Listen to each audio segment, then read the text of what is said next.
नमस्कार, मैं doctor Varun Sharma, consultant urologist, kidney transplant surgeon, NHMMI hospital Raipur. मैं आज आपसे बात करूंगा किडनी ट्रांसप्लांट के विषय में।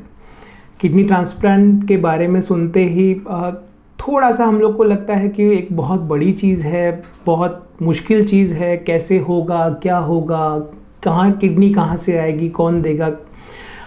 शुरू से हम बात करते हैं, किडनी ट्रांसप्लांट की ज़रूरत क्यों पड़ी। किडनी ट्रांसप्लांट की ज़रूरत हमें तब पड़ती है जब हमारी दोनों किडनियाँ काम नहीं करती हैं। कारण पे अगर हम जाएं, सबसे ज़्यादा कॉमन कारण जो हमारे देश में अभी है किडनी फेल होने का, वो है ब्लड प्रेशर और डायबिटीज़। तीसरा जो एक मेजर कारण है वो है over the counter analgesic abuse, यानी कहीं भी दवा दुकान से खरीद के दर्द की दवाएं खाना। अक्सर देखा गया है लोग जो है लापरवाही करते हैं, शुगर को ले लें, आप ब्लड प्रेशर को ले लें, दिखाते हैं।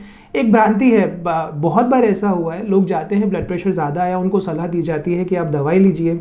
शुगर ज़्यादा आई, उनको सलाह दी जाती है दवा लीजिए। पर हमारे चारों तरफ हम खुद एक निर्णय पे कभी नहीं पहुंच पाते हैं। शायद हम लोग की आदत होती है, हम 10 लोगों से सलाह करते हैं और जिन 10 लोगों से हम सलाह करते हैं वो हमें 10 सलाह और देते हैं, और कहीं ना कहीं हम उस बात पे एग्री करते हैं जो हमारे मन को अच्छी लगती है। तो हम क्या करते हैं, दवा नहीं लेते हैं। लोगों को लगता है एक बार अगर दवा चालू करी तो ज़िंदगी भर लेनी पड़ेगी, पर ये समझने की ज़रूरत है, अगर आपको ब्लड प्रेशर है, आपको शुगर है, तो आपको दवा लेनी चाहिए। और अगर हमेशा लेनी पड़ती है तो ज़रूर लीजिए, क्योंकि अगर आप नहीं लेंगे तो आपकी किडनी खराब हो जाएंगी। अगर हम आंकड़ों को देखें तो 2050 के पास आते आते तक हमारे देश में दुनिया के अंदर सबसे ज़्यादा मधुमेह रोगी होंगे, सबसे ज़्यादा ब्लड प्रेशर के रोगी होंगे, और ये दोनों जब सबसे ज़्यादा होंगे तो सबसे ज़्यादा किडनी फेलियर वाले पेशेंट्स भी हमारे पास में होंगे। अगर किडनी फेलियर इतना बढ़ेगा तो हमारे पास उपाय क्या है, हम कैसे उन पेशेंट्स को संभालेंगे। देखिए, डायलिसिस के बारे में आप सबने सुना होगा। अगर किडनी फेल हो जाती है तो हम डायलिसिस पे पेशेंट को डाल देते हैं। डायलिसिस को लेके भी लोगों में ये भ्रांति है कि एक बार अगर करवा लिया तो ज़िंदगी भर करवाना पड़ेगा। ये भी समझने की बात है कि डायलिसिस कराने की स्थिति अगर आ चुकी है, आपकी किडनी उस हद तक ख़राब हो चुकी है जहाँ पे उनको डायलिसिस सपोर्ट की ज़रूरत है, तो आपको डायलिसिस अवश्य करवाना चाहिए। डायलिसिस एक ट्रीटमेंट नहीं है किडनी ख़राब होने का, एक डेफिनेट ट्रीटमेंट नहीं है। किडनी अगर ख़राब हुई है तो किडनी लगवाने के बाद, यानी ट्रांसप्लांट होने के बाद ही उसका निदान हो पाएगा। डायलिसिस आपकी किडनी ख़राब होने और आपके ट्रांसप्लांट के बीच के अंदर एक सेतु का काम करता है कि जब तक आप किडनी ख़राब होने से लेकर किडनी ट्रांसप्लांट तक नहीं पहुंचते हैं, उस समय, उस बीच के समय में आपको कैसे व्यवस्थित रखा जाए, आपके शरीर के अंदर किडनी के जो काम के कारण जो कमी उत्पन्न हुई है उसको किस तरीके से ब्रिज किया जाए, उसके लिए डायलिसिस है। किडनी ट्रांसप्लांट की अगर बात करें तो हमारे देश के अंदर कानून जो है किडनी ट्रांसप्लांट को लेके बहुत ही सख्त है। किडनी डोनेशन आपके निकट रक्त संबंधियों में माता पिता, भाई बहन, या जो अनरिलेटेड में इमोशनली रिलेटेड आता है, आपका जीवन साथी यानी आपका स्पाउस, बहुत ही सीमित दायरा है जहाँ पे आप लिविंग डोनेशन में कोई आपको किडनी दे सकता है।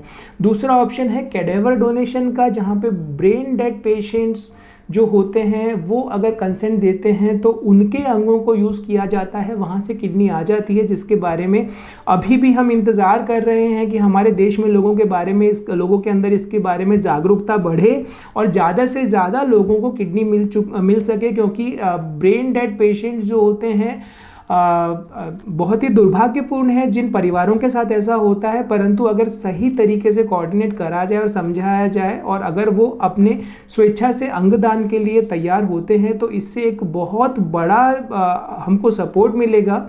जहाँ पे अगर हम वेस्टर्न वर्ल्ड की बात करें, आज यूरोप में, अमेरिका में, वहाँ पे कैडेवर डोनेशन इतना ज़्यादा है कि मेजॉरिटी जो ट्रांसप्लांट हैं वो कैडेवर डोनेशन से आने वाली किडनियों से होते हैं। लाइव रिलेटेड जो है, जहाँ पे एक जीवित व्यक्ति आपको अपनी किडनी दे रहा है, उसका प्रोपोर्शन कम है।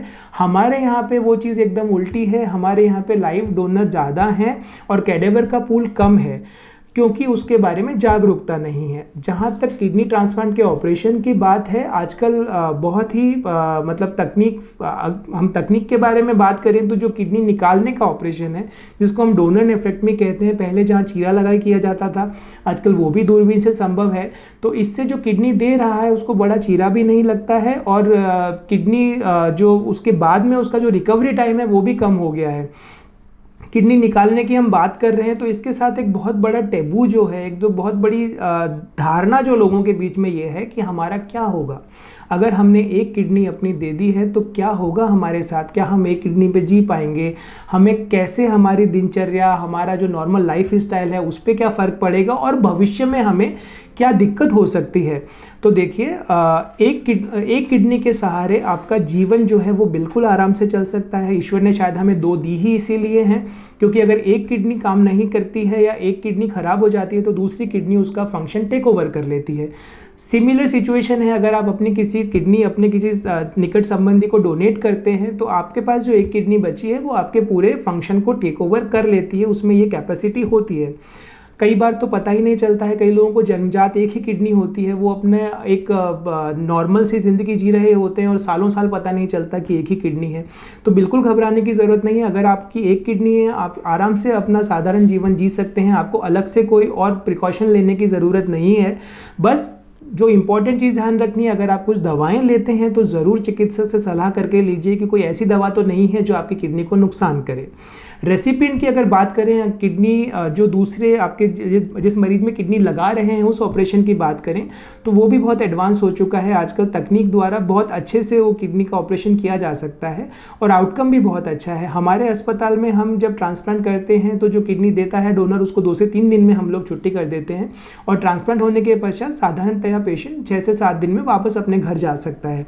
ट्रांसप्लांट होने के बाद में थोड़ी हमको सावधानियाँ रखने की ज़रूरत है। जो इम्यूनोसप्रेशन दवाइयाँ होती हैं जो हमारी इम्यूनिटी को कंट्रोल में करके रखती हैं, वो रेगुलरली लें, अपने फिजिशियन से मिलें, अपने सर्जन से मिलें और घबराने की बिल्कुल ज़रूरत नहीं है। जागरूकता, आप भी जागरूक बने, समाज में जागरूकता फैलाएं किडनी ट्रांसप्लांट के बारे में, किडनी डोनेशन के बारे में, कैडेवर डोनेशन के बारे में। इस तरीके से हम साथ मिल के इस चीज़ का मुकाबला कर पाएंगे। धन्यवाद।